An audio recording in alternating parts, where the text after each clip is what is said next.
Hey, First Baptist Geneva future family. My name is Grant Diamond. I'm a graduating senior at Wheaton College, and I'm going to be replacing Tim as the 5th and 6th grade Club 56 guy at First Baptist Church Geneva. Really excited about that, but before we get into all that, this is my future wife, Kayli. Hello. We are getting married in July. I knew that. Less than 3 months, and are really excited to start the new period of our lives with First Baptist Geneva. Have had nothing but an awesome experience visiting with you guys on Sundays, and been up there a couple Sundays, and then I came out for a couple Club 56s, and know that I really, really enjoyed that, and we're just really excited to start new life with a great new church with you guys out there. So yeah, just by way of introduction, that's who we are.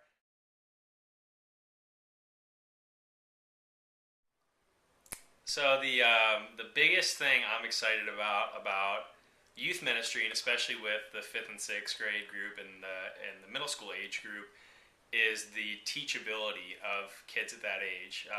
Obviously, one of the challenges of ministry at that age, I know, is translating what I want to teach down to their level, and I know that that's going to be a challenge. But one of the things I'm most excited about is I don't want to say their naivety, but they, at that age, I think that kids have a certain ability to be captivated by God that so many older people just don't have.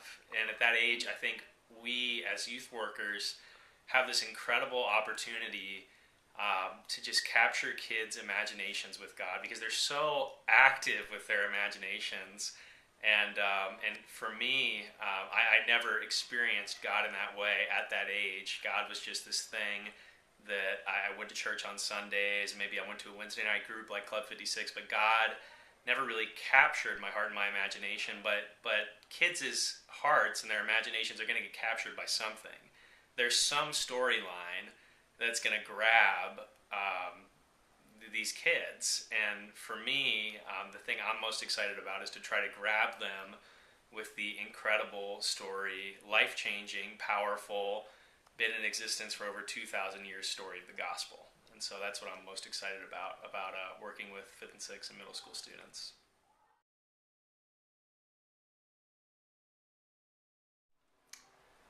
So about 2.5 years ago, I was in a class with Grant, and I thought he was pretty cute, so I developed a little crush on him. Yeah.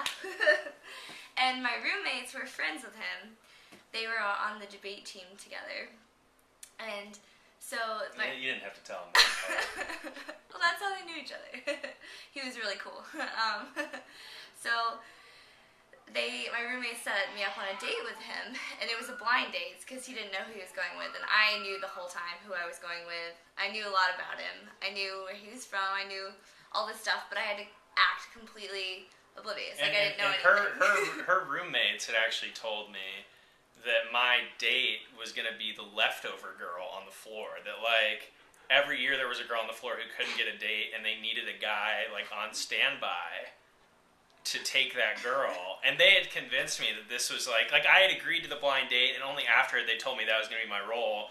So I was ready to be going with the girl who couldn't get a date. So that's what I was prepared for. And I went down to the lobby, and lo and behold, instead of, I won't get into the mental image I had of the girl who I was going to be taking, instead of that, I saw the most beautiful girl in the world. We met at this point, and we'd never met before. And so this is this is a floor banquet. It was for all the girls that lived on a certain floor in the dorms, and so it was a bunch of people all together. And Grant, what did you think my name was? I thought her name was Leslie for the first probably 20 minutes of the date. Yeah, he was like, "Oh, you're Camille and Maggie's roommate, Leslie, right?" And no, Kayli. Thanks. Clearly, you've noticed me too. Did you tell him part about how you had a crush on me? Yes. She had a crush on me. For the record. Just to get that straight. So, the date went really well, and the rest is history, I guess. Yeah. And I love that it was a blind date. God is sovereign, and I mean, I didn't know who Kayli was. She knew who I was, but we really probably should not have worked out together except by the grace of God. So God is good, God is sovereign, and we're getting married this summer and really excited about it. So that's us.